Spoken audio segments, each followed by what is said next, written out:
we hope that we can elevate the participation of the indigenous peoples when it comes to policy decision-making of our country, to have a secretary that will represent the best interest of the IPs in cabinet meetings. Why? There are more than 15 million IPs in the country, occupying more than one-third of the land territory of our country. They deserve to be a part of the cabinet, and they deserve to be heard when policy is being created, not only for the Filipinos, but also for them. Because at the end of the day, indigenous peoples are also Filipinos.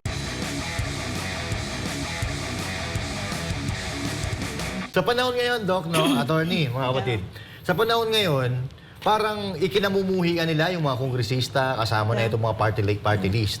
Pero totoo yung sinabi nyo kanina na kung ang party list ay napapangalagaan or nasusunod yung kanilang mga layunin, maganda po sana ang party list. Kaso nabababoy at ang sa kasamaang palad, pinagkakakitaan pa. May question po ako, mayroon na po bang party list na nagre-represent ng mga IP ngayon? Wala pa po, no? At kung mayroon man, hindi natin nararamdaman, ano?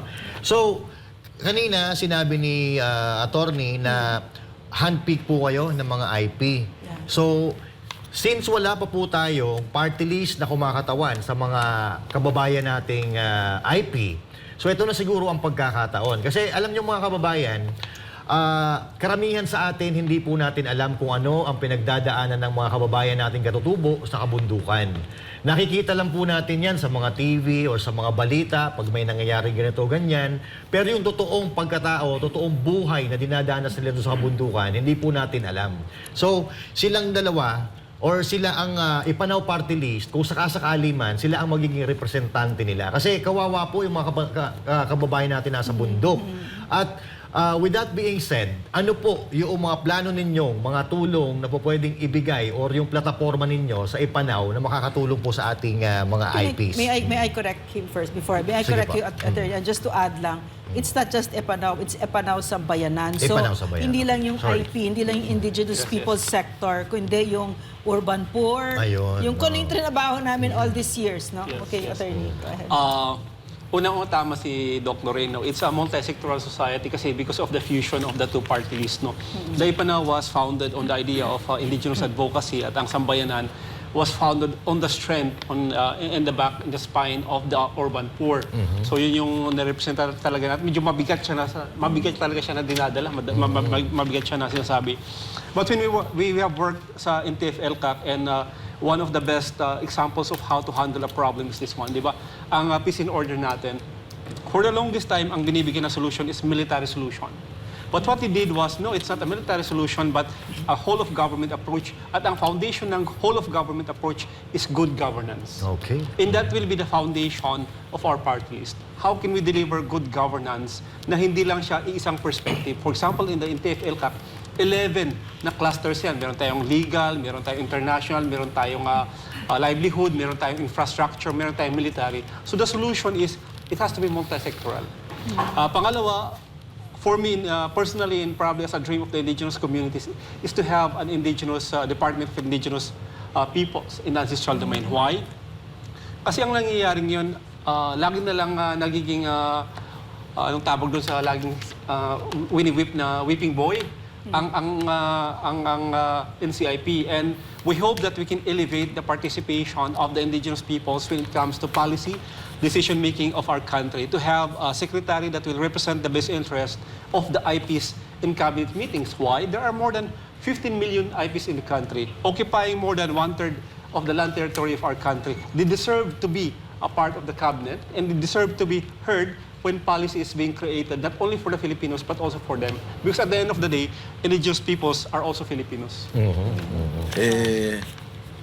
Noong kayo nag-file ng COC, Doc, katulad din ni Pastor Apollo Kibuloy, nung nag-file siya ng COC, binanatan kagad siya ng media, ng mga politiko. Nung nag-file kayo ng COC, merong kagad banat sa inyo, may mga kumakalat kagad na mga post sa social media na hindi nyo naman daw talaga nire-represent yung mga IP sa Pilipinas. Oo. Ano pong masasabi nyo? Nagpapasalamat ako sa kanila kasi CPP, NPA, NDF sila. Sila yung pinakamagaling na campaign manager namin, no?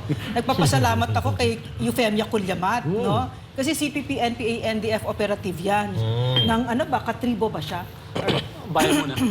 Bayan Muna Bayan. pala, I'm sorry, Bayan Muna siya.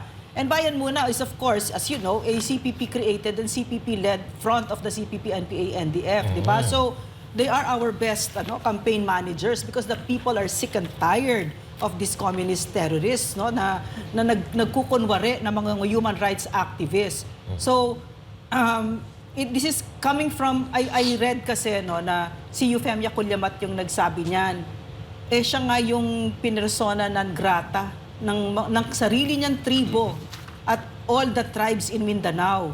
And I'm really sorry for her kasi sana mas maaga kaming sumali ng Kongreso.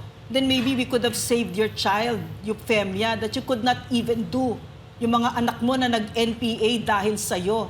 Diba? So, nagpapasalamat ako sa kanila kasi pinapakita nila kung sino talaga ang lumalaban sa mga komunistang teroristang yan. Thank you sa kanila. Yun. So, napapansin natin, Sir Jay. Ayun, ito, kung sakali man ho, number one katanungan ng mga netizen, kung sakali man ho makapasok ang ipanaw sambayan ng party list, handa rin po ba kayong magpasilip ng budget nyo?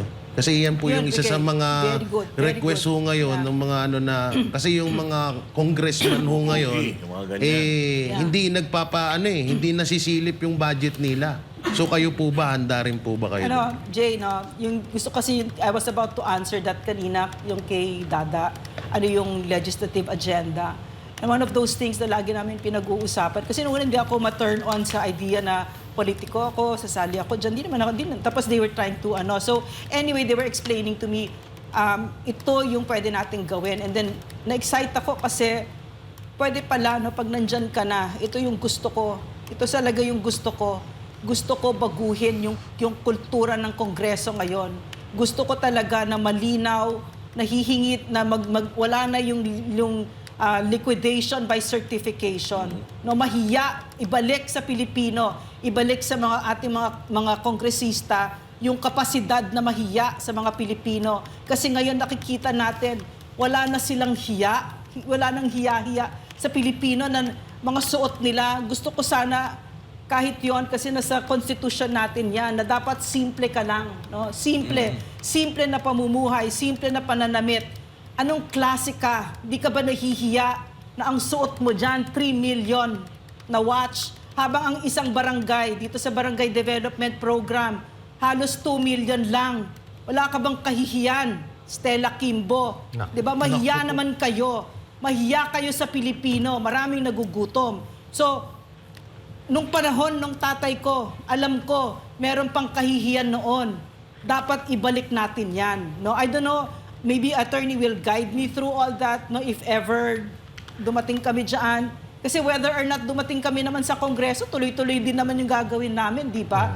Pero ibig ko na sabihin, yun ang pangarap ko, ibalik yon. Mahiya tayo sa Pilipino. Yun yung gusto ko ibalik.